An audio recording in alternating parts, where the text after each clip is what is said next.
Chapter 12. Quote, Clo, I am gone, sire, and anon, sire, I'll be with you again. Unquote. From Twelfth Night. The Hurons stood aghast of this sudden visitation of death on one of their band, but as they regarded the fatal accuracy of an aim which had dared to immolate an enemy at so much hazard to a friend, the name of "Les Longues Carabines" burst simultaneously from every lip, and was succeeded by a wild and sort of plaintive howl. The cry was answered by a loud shout from a little thicket, where the incautious party had piled their arms, and at the next moment Hawkeye, too eager to load the rifle he had regained, was seen advancing upon them, brandishing the clubbed weapon, and cutting the air with wide and powerful sweeps. Bold and rapid was the progress of the scout.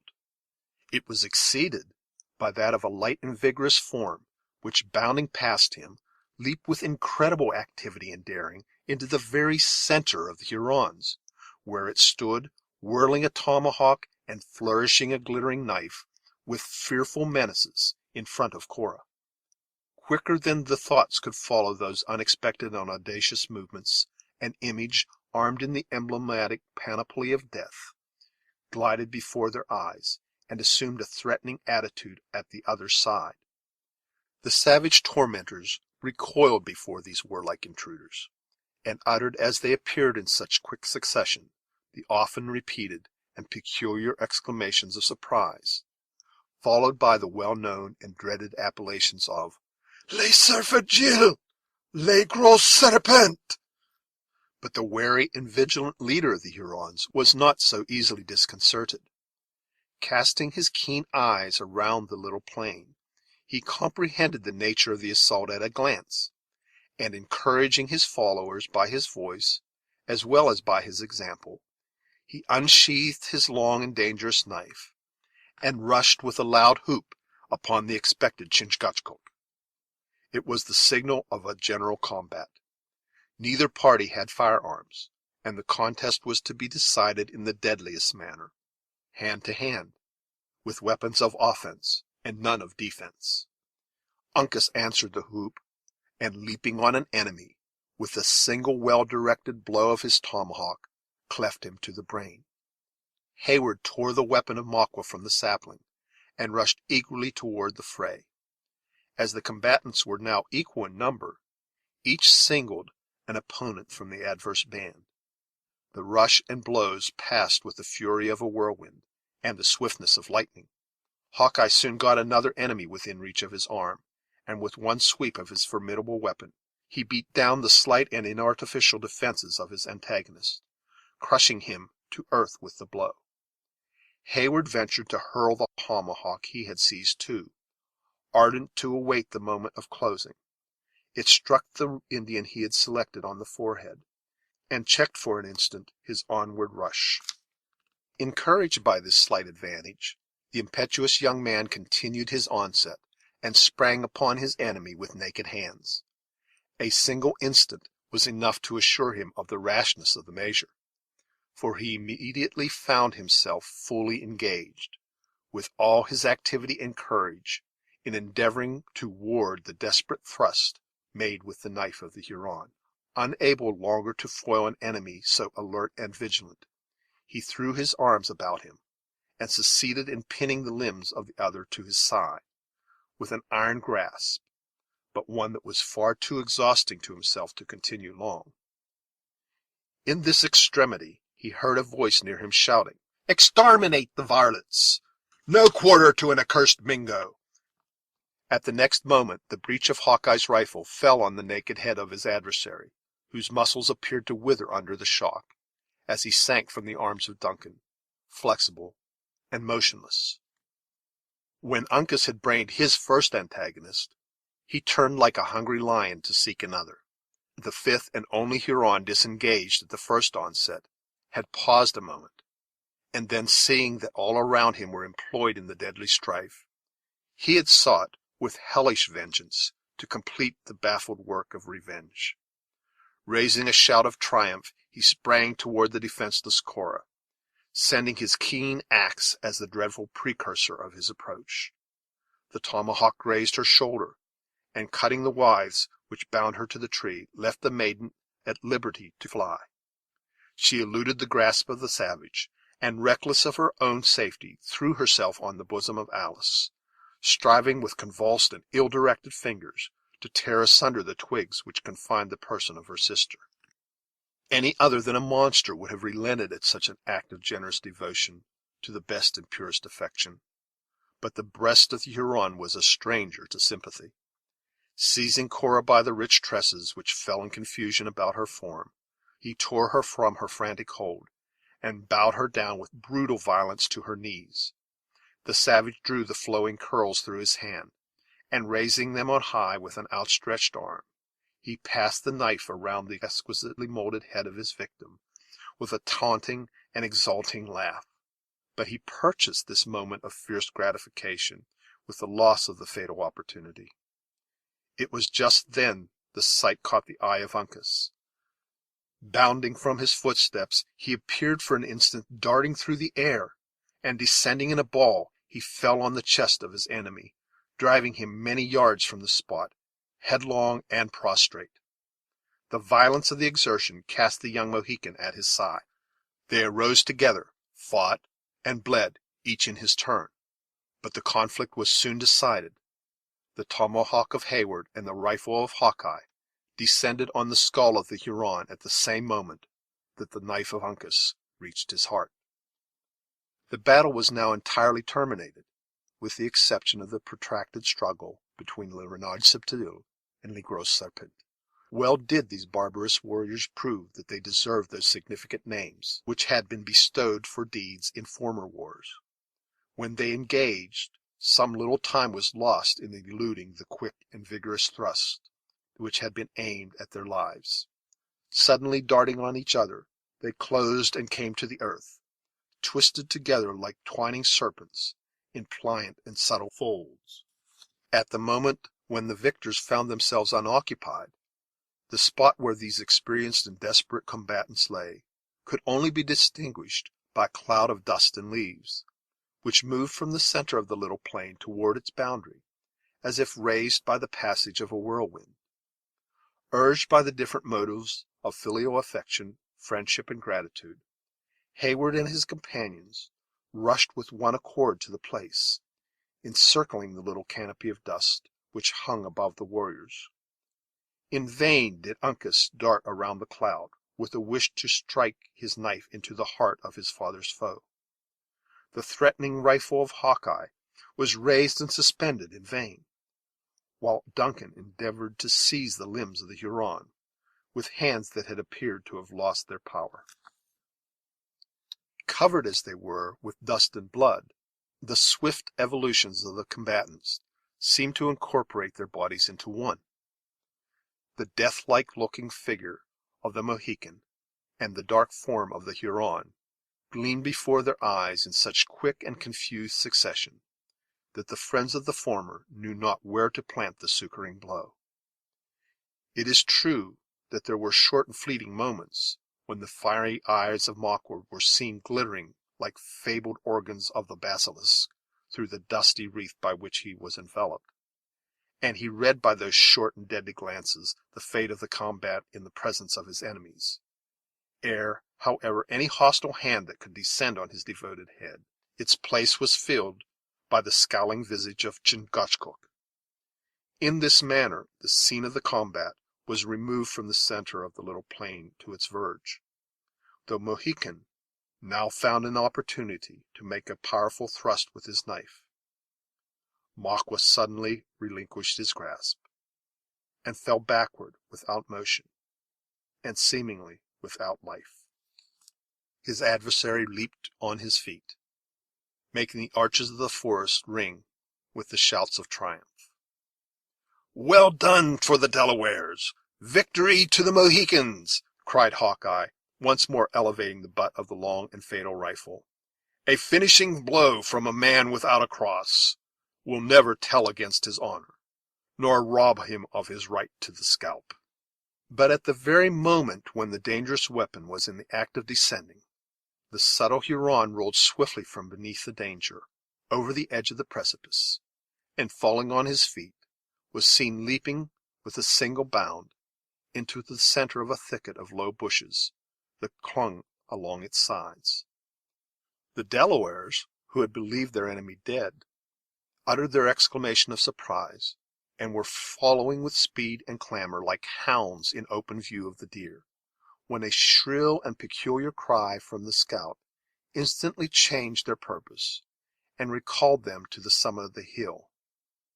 "'Twas like himself," cried the inveterate forester, whose prejudice contributed so largely to veil his natural sense of justice in all matters which concerned the Mingoes. "A lying and deceitful varlet as he is. An honest Delaware, now, being fairly vanquished, would have lain still, and been knocked on the head. But these knavish Maquas cling to life like so many cats of the mountain. Let him go, let him go. 'Tis but one man, and he without rifle or bow, many a long mile from his French comrades, and like a rattler that lost his fangs, he can do no further mischief, until such time as he and we too may leave the prints of our moccasins over a long reach of sandy plain. See, Uncas," he added in Delaware, "your father is flaying the scalps already. It may be well to go around and fill the vagabonds that are left, or we may have another of them loping through the woods, and screeching like a jay that has been winged." So saying, the honest but implacable scout made the circuit of the dead, into whose senseless bosoms he thrust his long knife, with as much coolness as though they had been so many brute carcasses. He had, however, been anticipated by the elder Mohican, who had already torn the emblems of victory from the unresisting heads of the slain. But Uncas, denying his habits, we had almost said his nature, flew with instinctive delicacy, accompanied by Hayward, to the assistance of the females, and quickly releasing Alice, placed her in the arms of Cora. We shall not attempt to describe the gratitude of the Almighty Disposer of events, which glowed in the bosoms of the sisters, who were thus unexpectedly restored to life and to each other. Their thanksgivings were deep and silent, the offerings of their gentle spirits burning brightest and purest on the secret altars of their hearts, and their renovated and more earthly feelings exhibiting themselves in long and fervent, though speechless, caresses. As Alice rose from her knees, where she had sunk by the side of Cora, she threw herself on the bosom of the latter, and sobbed aloud the name of their aged father, while her soft and dove-like eyes sparkled with rays of hope. "We are saved, we are saved," she murmured, "to return to the arms of our dear, dear father, and his heart will not be broken with grief. And you too, Cora, my sister, my more than sister, my mother, you too are spared. And Duncan," she added, looking around upon the youth with a smile of ineffable innocence, "even our own brave and noble Duncan has escaped without a hurt." To these ardent and nearly innocent words, Cora made no other answer than by straining the youthful speaker to her heart, as she bent over her in melting tenderness. The manhood of Hayward felt no shame in dropping tears over this spectacle of affectionate rapture, and Uncas stood, fresh and blood-stained from the combat, a calm and apparently an unmoved looker on, it is true, but with eyes that had already lost their fierceness, and which were beaming with a sympathy that elevated him far above the intelligence, and advanced him probably centuries before the practices of his nation. During this display of emotions, so natural in their situation, Hawkeye, whose vigilant distrust had satisfied itself that the Hurons who disfigured the heavenly scene no longer possessed the power to interrupt its harmony, approached David, and liberated him from the bonds he had, until that moment, endured with the most exemplary patience. "There!" exclaimed the scout, casting the last swath behind him. You are once more master of your own limbs, though you seem not to use them with much greater judgment than that in which they were first fashioned. If advice from one who is not older than yourself, but who, having lived most of his time in the wilderness, may be said to have experience beyond his years, will give no offense, you are welcome to my thoughts, and these are, to part with the little tooting instrument in your jacket to the first fool you meet with, and buy some weapon with the money, if it only be the barrel of a horseman's pistol.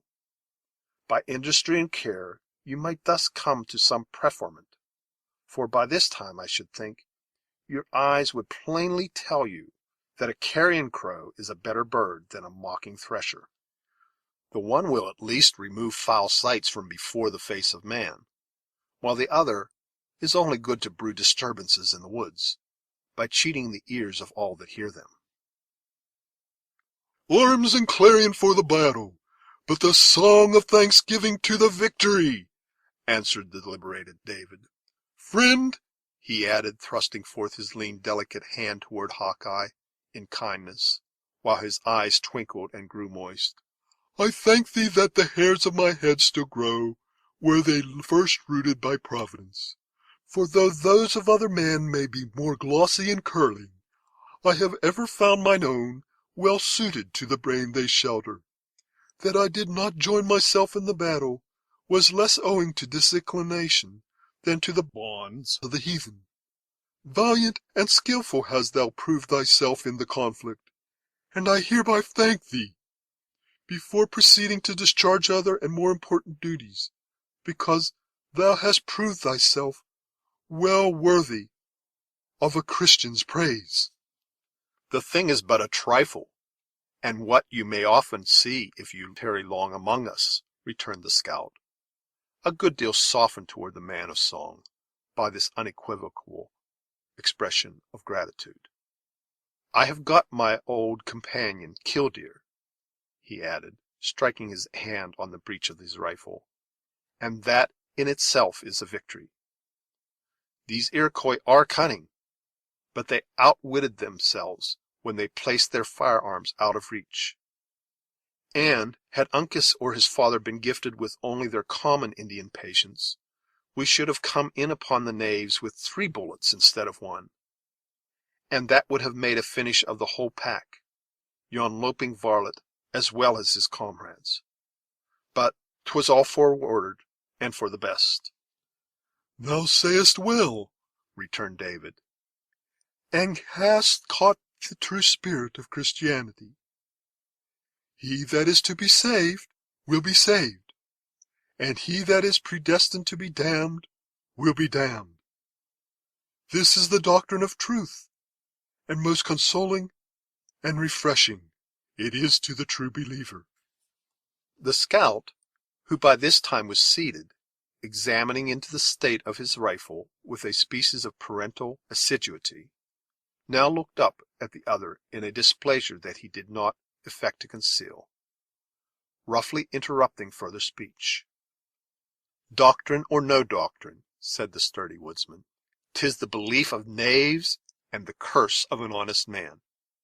I can credit that yonder Huron was to fall by my hand, for with my own eyes I have seen it, but nothing short of being a witness will cause me to think he has met with any reward, or that Chingachgook there will be condemned at the final day. You have no warranty for such an audacious doctrine, nor any covenant to support it, cried David, who was deeply tinctured with the subtle distinctions which in his time, and more especially in his province, had been drawn around the beautiful simplicity of revelation, by endeavoring to penetrate the awful mystery of the divine nature, supplying faith by self-sufficiency, and by consequence involving those who reason from such human dogmas in absurdities and doubt. Your temple is reared on the sands, and the first tempest will wash away its foundation. I demand your authorities for such an uncharitable assertion. Like other advocates of a system, David was not always accurate in his use of terms. "Name chapter and verse. In which of the holy books do you find language to support you?" "Book!" repeated Hawkeye, with singular and ill-concealed disdain. "Do you take me for a whimpering boy, at the apron string of one of your old gals, and this good rifle on my knee for the feather of a goose's wing, my ox's horn for a bottle of ink, and my leathern pouch for a cross-barred handkerchief to carry my dinner? Book! What have such as I, who am a warrior of the wilderness, though a man without a cross, to do with books? I never read but in one, and the words that are written there are too simple and too plain to need much schooling, though I may boast that of 40 long and hard-working years." "What call you the volume?" said David, misconceiving the other's meaning. "'Tis open before your eyes," returned the scout, "and he who owns it is not a niggard of its use. I have heard it said that there are men who read in books to convince themselves there is a God. I know not but man may so deform his works in the settlement, as to leave that which is so clear in the wilderness a matter of doubt among traders and priests. If any such there be, and he will follow me from sun to sun through the windings of the forest, he shall see enough to teach him that he is a fool, and the greatest of his follies lies in striving to rise to the level of one he can never equal, be it in goodness or be it in power." The instant David discovered that he battled with a disputant who imbibed his faith from the lights of nature, eschewing all subtleties of doctrine, he willingly abandoned a controversy from which he believed neither profit nor credit was to be derived.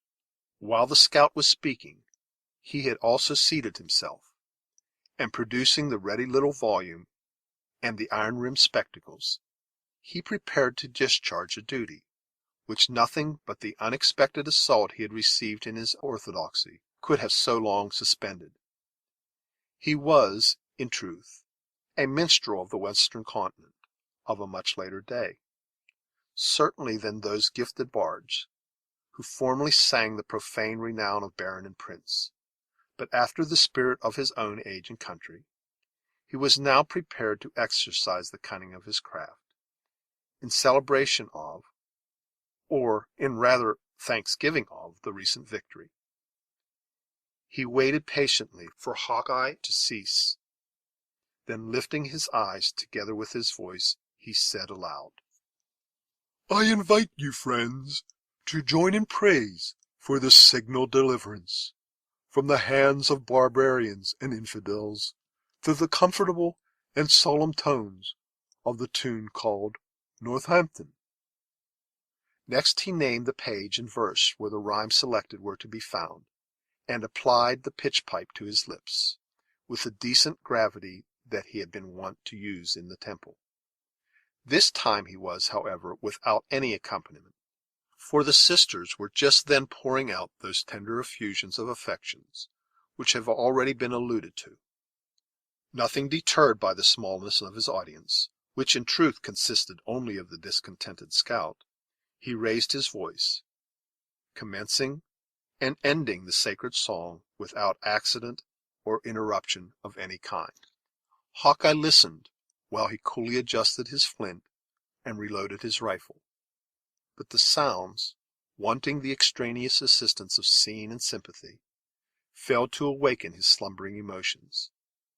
Never minstrel, or by whatever more suitable name David should be known, drew upon his talents in the presence of more insensible auditors, though, considering the singleness and sincerity of his motive, it is probable that no bard of profane song ever uttered notes that ascended so near to that throne where all homage and praise is due.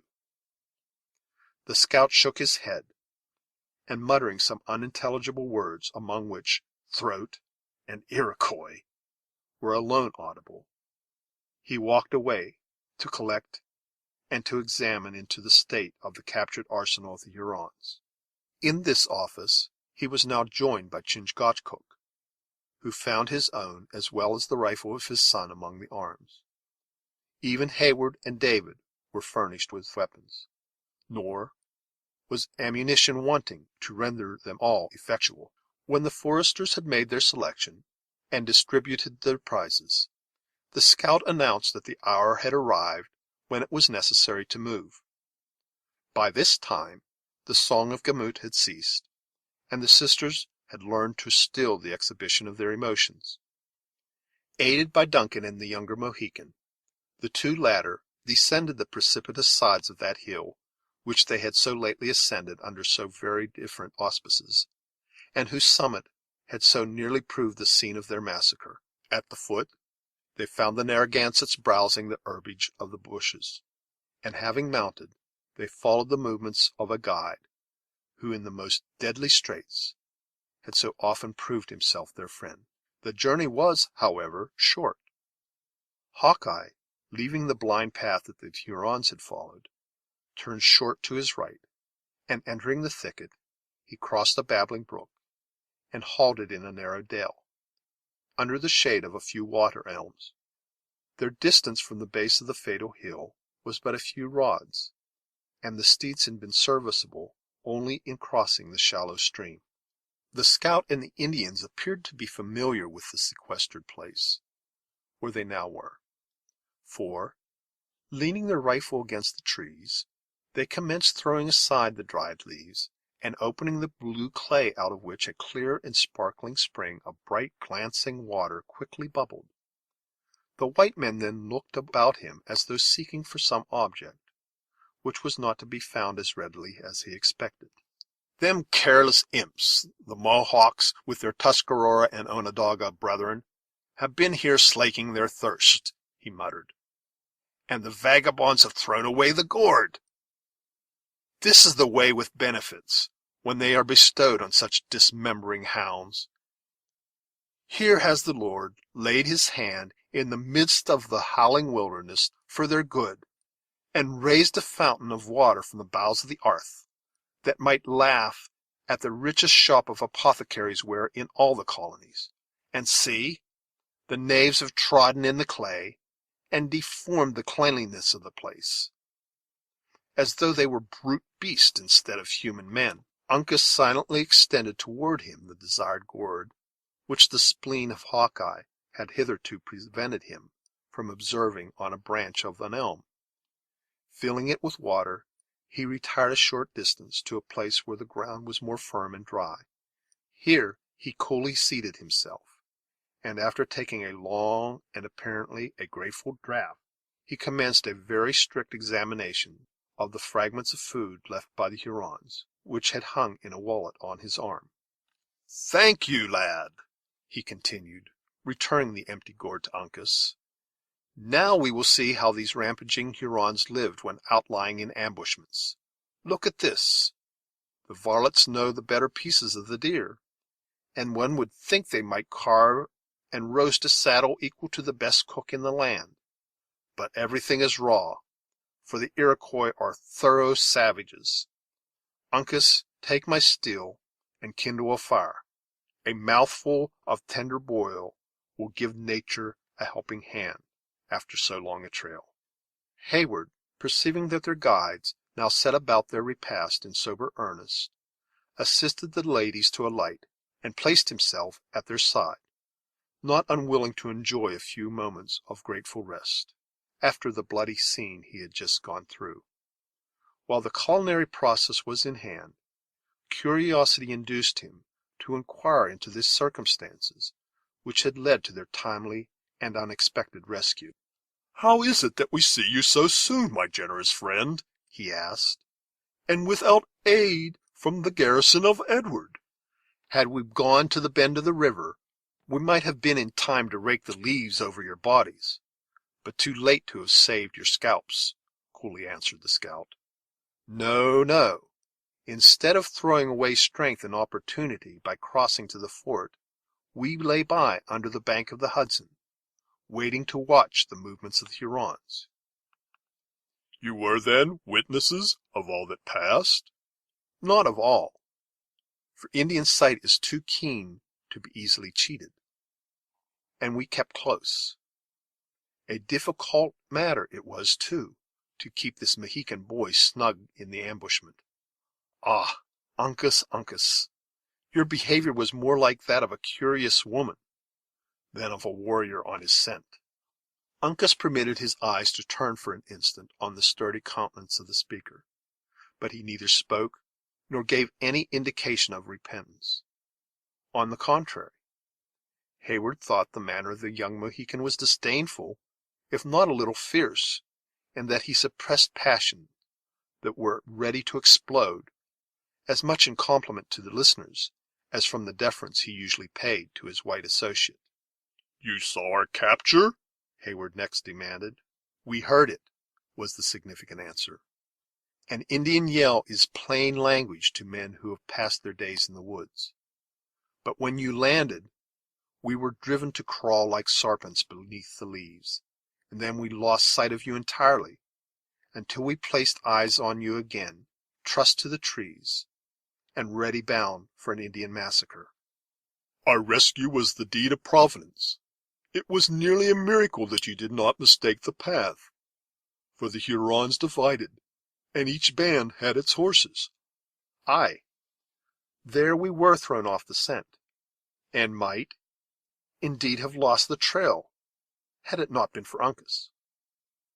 We took the path, however, that led into the wilderness, for we judged, and judged rightly, that the savages would hold that course with their prisoners.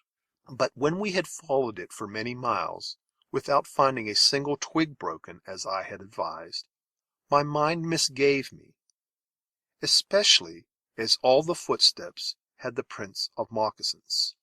Our captors had the precaution to see us shod like themselves, said Duncan, raising a foot and exhibiting the buckskin he wore. Aye, 'twas judgmatical, and like themselves, though we were too expert to be thrown from a trail by so common an invention. To what, then, are we indebted for our safety? To what, as a white man who has no taint of Indian blood, I should be ashamed to own. To the judgment of the young Mohican, in matters which I should know better than he, but which I can now hardly believe to be true, though my own eyes tell me it is so. 'Tis extraordinary. Will you not name the reason? Uncas was bold enough to say that the beast ridden by the gentle ones, continued Hawkeye, glancing his eyes, not without curious interest, on the fillies of the ladies, planted the legs of one side on the ground at the same time, which is contrary to the movements of all trotting four-footed animals of my knowledge, except the bear. And yet here are horses that always journey in this manner, as my own eyes have seen, and as their trail has shown for 20 long miles. 'Tis the merit of the animal. They come from the shores of Narragansett Bay, in the small province of Providence Plantations, and are celebrated for their hardihood and the ease of this peculiar movement, though other horses are not unfrequently trained to the same. It may be, said Hawkeye, who had listened with singular attention to this explanation. Though I am a man who has the full blood of the whites, my judgment in deer and beaver is greater than in beast of burden. Major Effingham has many noble charges, but I have never seen one travel with such a siding gait. True, for he would value the animals for very different properties. Still is this a breed highly esteemed and, as you witness, much honored with the burdens it is often destined to bear. The Mohicans had suspended their operations about the glimmering fire to listen, and, when Duncan had done, they looked at each other significantly, the father uttering the never-failing exclamation of surprise. The scout ruminated, like a man digesting his newly acquired knowledge, and once more stole a glance at the horses. "I dare say there are even stranger sights to be seen in the settlements," he said at length. "Nature is sadly abused by man when he once gets the mastery. But go siding or go straight, Uncas has seen the movement, and their trail led us on to the broken bush. The outer branch near the prints of one of the horses was bent upward, as a lady breaks a flower from its stem, but all the rest were ragged and broken down, as if the strong hand of a man had been tearing them.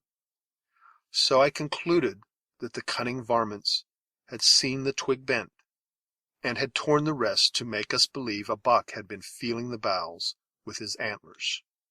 "I do believe your sagacity did not deceive you, for some such thing occurred." "That was easy to see," added the scout, in no degree conscious of having exhibited any extraordinary sagacity, "and a very different matter it was from a waddling horse. It then struck me the Mingoes would push for this spring, for the knaves well know the vartue of its waters." "It is then so famous?" demanded Hayward, examining with a more curious eye the secluded dell with its bubbling fountain, surrounded, as it was, by earth of a deep, dingy brown. Few redskins who travel south and east of the Great Lakes but have heard of its qualities. "Will you taste for yourself?" Hayward took the gourd, and after swallowing a little of the water, threw it aside with grimaces of discontent. The scout laughed, in his silent but heartfelt manner, and shook his head with vast satisfaction. "Ah, you want the flavor that one gets by habit. The time was when I liked it as little as yourself, but I have come to my taste, and I now crave it as a deer does the licks." Footnote: Many of the animals of the American forest resort to those spots where salt springs are found. These are called licks, or salt licks, in the language of the country, for the circumstances that the quadruped is often obliged to lick the earth, in order to obtain the saline particles. These licks are great places of resort with the hunters, who waylay their game near the paths that lead to them. End quote. Your high-spiced wines are not better liked than a redskin relishes this water, especially when his nature is ailing. But Uncas has made his fire, and it is time we think of eating, for our journey is long, and all before us. Interrupting the dialogue by this abrupt transition, the scout had instant recourse to the fragments of food which had escaped the voracity of the Hurons. A very summary process completed the simple cookery, when he and the Mohicans commenced their humble meal with the silence and characteristic diligence of men who ate in order to enable themselves to endure great and unremitting toil. When this necessary and happily grateful duty had been performed, each of the foresters stooped and took a long and parting draught at that solitary and silent spring. Footnote: The scene of the foregoing incidents is on the spot where the village of Ballston now stands, one of the two principal watering places of America. End footnote. Around which and its sister fountains, within 50 years, the wealth, beauty, and talents of a hemisphere were to assemble in throngs, in pursuit of health and pleasure. Then Hawkeye announced his determination to proceed. The sisters resumed their saddles. Duncan and David grasped their rifles and followed on footsteps, the scout leading the advance, and the Mohicans bringing up the rear. The whole party moved swiftly through the narrow path toward the north, leaving the healing waters to mingle unheeded with the adjacent brooks, and the bodies of the dead to fester on the neighboring mount, without the rites of sepulchre, a fate but too common to the warriors of the woods to excite either commiseration or comment. End of chapter 12. Chapter 13. Quote, "I'll seek a readier path," unquote, by Purnell. The route taken by Hawkeye lay across those sandy plains, relieved by occasional valleys and swells of land, which had been traversed by their party on the morning of the same day, with the baffled Magua for their guide. The sun had now fallen, low toward the distant mountains, and as their journey lay through the interminable forest, the heat was no longer oppressive. Their progress, in consequence, was proportionate, and long before the twilight gathered about them, they had made good many toilsome miles of their return. The hunter, like the savage whose place he filled, seemed to select among the blind signs of their wild route, with a species of instinct, seldom abating his speed, and never pausing to deliberate. A rapid and oblique glance at the moss of the trees, with an occasional upward gaze toward the setting sun, or a steady but passing look at the direction of the numerous watercourses through which he waded, were sufficient to determine his path, and remove his greatest difficulties. In the meantime, the forest began to change its hues, losing that lively green which had embellished its arches, in the graver light which is the usual precursor of the close of day. While the eyes of the sisters were endeavoring to catch glimpses through the trees of the flood of golden glory which formed a glittering halo around the sun, tinging here and there with ruby streaks, or bordering with narrow edgings of shining yellow, a mass of clouds that lay piled at no great distance above the western hills, Hawkeye turned suddenly, and pointing toward the gorgeous heavens, he spoke. "Yonder is the signal given to man to seek his food and natural rest," he said. "Better and wiser would it be if he could understand the signs of nature, and take a lesson from the fowls of the air and the beasts of our field. Our night, however, will soon be over, for with the moon we must be up and moving again. I remember to have fought the Maquas hereaways in the first war in which I ever drew blood from a man, and we threw up a work of blocks to keep the ravenous varmints from handling our scalps. If my marks do not fail me, we shall find the place a few rods further to our left." Without waiting for an assent, or, indeed, for any reply, the sturdy hunter moved boldly into a dense thicket of young chestnuts, shoving aside the branches of the exuberant shoots, which nearly covered the ground, like a man who expected at each step to discover some object he had formerly known. The recollection of the scout did not deceive him.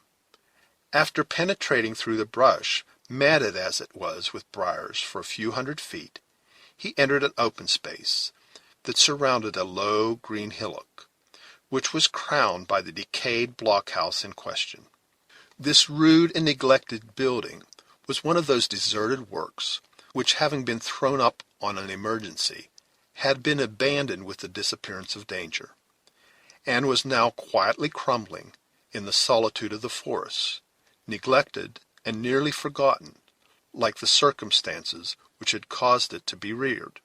Such memorials of the passage and struggles of man are yet frequent throughout the broad barrier of wilderness which once separated the hostile provinces, and form a species of ruins that are intimately associated with the recollections of colonial history, and which are in appropriate keeping with the gloomy character of the surrounding scenery.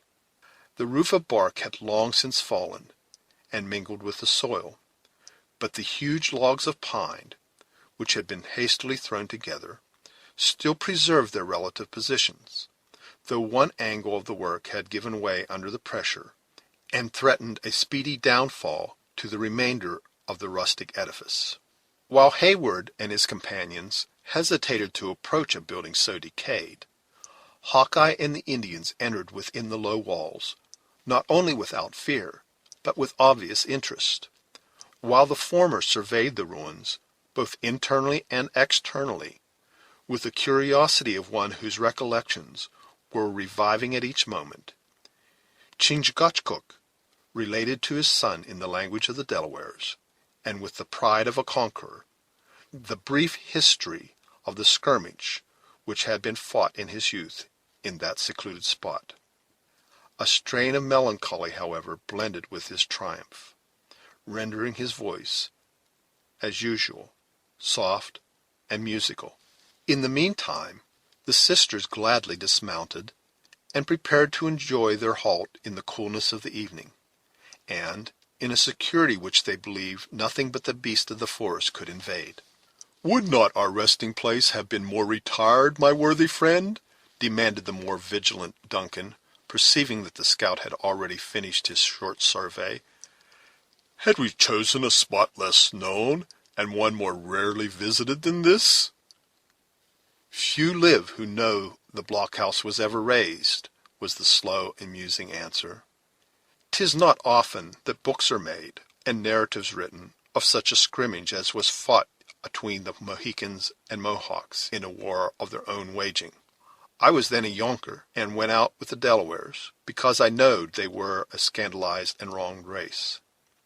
40 days and 40 nights did the imps crave our blood around this pile of logs, which I designed and partly reared, being, as you'll remember, no Indian myself, but a man without a cross. The Delawares lent themselves to the work, and we made it good, 10 to 20, until our numbers were nearly equal, and then we sallied out upon the hounds, and not a man of them ever got back to tell the fate of his party. Yes, yes, I was then young, and new to the sight of blood, and not relishing the thought that creatures who had spirits like myself should lay on the naked ground to be torn asunder by beasts, or to bleach in the rains, I buried the dead with my own hands under that very little hillock where you have placed yourselves. And no bad seat does it make either, though it be raised by the bones of mortal men." Hayward and the sisters arose on the instant from the grassy sepulchre, nor could the two later, notwithstanding the terrific scenes they had so recently passed through, entirely suppress an emotion of natural horror when they found themselves in such familiar contact with the grave of the dead Mohawks. The gray light, the gloomy little area of dark grass, surrounded by its border of brush, beyond which the pines rose, in breathing silence, apparently into the very clouds, and the death-like stillness of the vast forest, were all in unison to deepen such a sensation. "They are gone, and they are harmless," continued Hawkeye, waving his hand with a melancholy smile at their manifest alarm. "They'll never shout the war-whoop, nor strike a blow with the tomahawk again. And of all those who aided in placing them where they lie, Chingachgook and I only are living. The brothers and family of the Mohican formed our war party, and you see before you all that are now left of his race." The eyes of the listeners involuntarily sought the forms of the Indians, with a compassionate interest in their desolate fortune. Their dark persons were still to be seen within the shadows of the blockhouse, the son listening on the relation of his father with that sort of intenseness which would be created by a narrative that redounded so much to the honor of those whose names he had long revered for their courage and savage virtues. "I had thought the Delawares a pacific people," said Duncan, "and that they never waged war in person, trusting the defense of their hands to those very Mohawks that you slew." "'Tis true in part," returned the scout, "and yet at the bottom 'tis a wicked lie. Such a treaty was made in ages gone by, through the deviltries of the Dutchers, who wished to disarm the natives that had the best right to the country where they had settled themselves.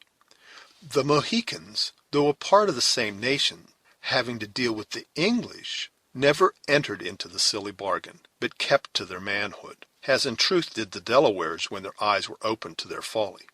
You see before you a chief of the great Mohican Sagamores. Once his family could chase their deer over tracts of country wider than which belongs to the Albany Padaroon, without crossing brook or hill that was not their own. But what is left of their descendant? He may find his 6 feet of earth when God chooses, and keep it in peace, perhaps, if he has a friend who will take the pains to sink his head so low that the plowshares cannot reach it." "Enough!" said Hayward, apprehensive that the subject might lead to a discussion that would interrupt the harmony so necessary to the preservation of his fair companions. "We have journeyed far, and few among us are blessed with forms like that of yours, which seems not to know neither fatigue nor weakness." "The sinews and bones of a man carry me through it all," said the hunter, surveying his muscular limbs with a simplicity that betrayed the honest pleasure the compliment afforded him. "There are larger and heavier men to be found in the settlements, but you might travel many days in a city before you could meet one able to walk 50 miles without stopping to take breath, or who has kept the hounds within hearing during a chase of hours. However, as flesh and blood are not always the same, it is quite reasonable to suppose that the gentle ones are willing to rest after all they have seen and done this day. Uncas, clear out the spring while your father and I make a cover for their tender heads of these chestnut shoots, and a bed of grass and leaves." The dialogue ceased, while the hunter and his companions busied themselves in preparations for the comfort and protection of those they guided. A spring which many long years before had induced the natives to select the place for their temporary fortification was soon cleared of leaves, and a fountain of crystal gushed from the bed, diffusing its waters over the verdant hillock. A corner of the building was then roofed in such a manner as to exclude the heavy dew of the climate, and piles of sweet shrubs and dried leaves were laid beneath it for the sisters to repose on. While the diligent woodsmen were employed in this manner, Cora and Alice partook of that refreshment which duty required much more than inclination prompted them to accept. They then retired within the walls, and first offering up their thanksgiving for past mercies, and petitioning for continuance of the divine favor throughout the coming night, they laid their tender forms on the fragrant couch, and in spite of recollections and forebodings, soon sank into those slumbers which nature so imperiously demanded, and which were sweetened by hopes of the morrow. Duncan had prepared himself to pass the night in watchfulness near them, just without the ruin, but the scout, perceiving his intention, pointed toward Chingachgook, as he coolly disposed his own person on the grass, and said, "The eyes of a white man are too heavy and too blind for such a watch as this. The Mohican will be our sentinel.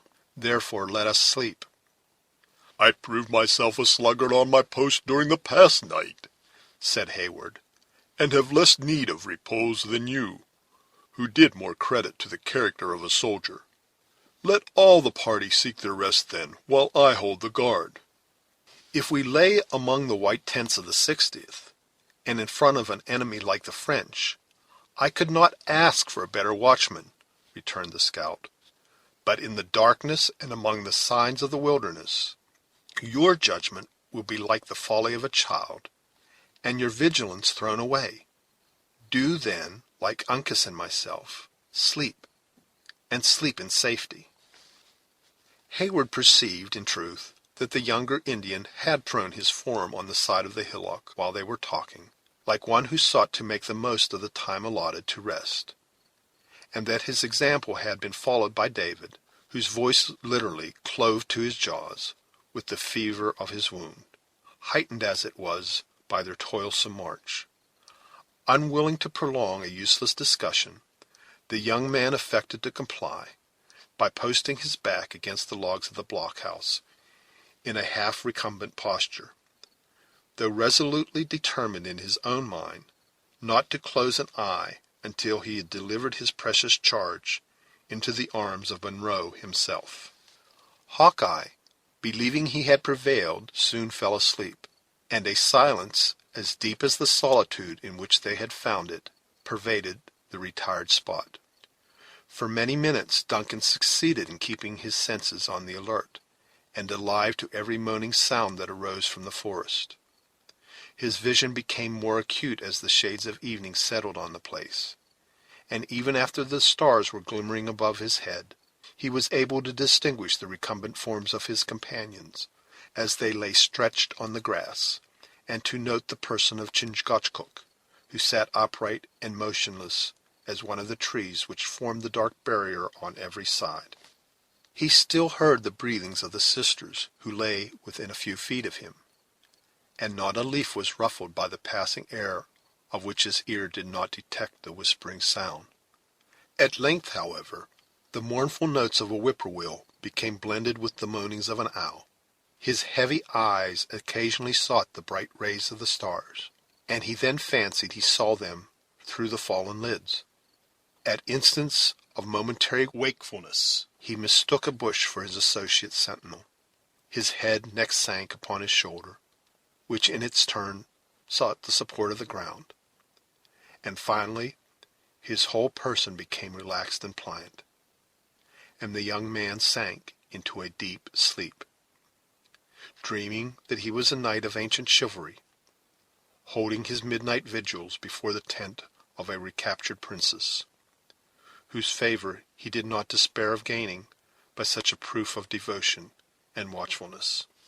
How long the tired Duncan lay in this insensible state, he never knew himself, but his slumbering visions had been long lost in total forgetfulness, when he was awakened by a light tap on the shoulder. Aroused by this signal, slight as it was, he sprang upon his feet with a confused recollection of the self-imposed duty he had assumed with the commencement of the night. "Who comes?" he demanded, feeling for his sword at the place where it was usually suspended. "Speak, friend or enemy?" "Friend," replied the low voice of Chingachgook, who, pointing upward at the luminary, which was shedding its mild light through the opening in the trees directly above their bivouac, immediately added in his rude English, "Moon comes, and white man's fort, far, far off. Time to move, when sleep shuts both eyes of the Frenchman. You say true. Call up your friends, and bridle the horses, while I prepare my own companions for the march." "We are awake, Duncan," said the soft silvery tones of Alice within the building, "and ready to travel very fast, after so refreshing a sleep. But you have watched through the tedious night in our behalf, after having endured so much fatigue the livelong day." "Say rather I would have watched, but my treacherous eyes betrayed me. Twice have I proved myself unfit for the trust I bear." "Nay, Duncan, deny it not," interrupted the smiling Alice, issuing from the shadows of the building into the light of the moon in all the loveliness of her freshened beauty. "I know you to be a heedless one, when self is the object of your care, but too vigilant in favor of others. Can we not tarry here a little longer, while you find the rest you need? Cheerfully, most cheerfully will Cora and I keep the vigils, while you and all these brave men endeavor to snatch a little sleep." "If shame could cure me of my drowsiness, I should never close an eye again," said the uneasy youth, gazing at the ingenuous countenance of Alice, where, however, in its sweet solicitude, he read nothing to confirm his half-awakened suspicion. "It is but true that after leading you into danger by my heedlessness, I have not even the merit of guarding your pillows, as should become a soldier." "No one but Duncan himself should accuse Duncan of such a weakness. Go, then, and sleep. Believe me, neither of us, weak girls as we are, will betray our watch."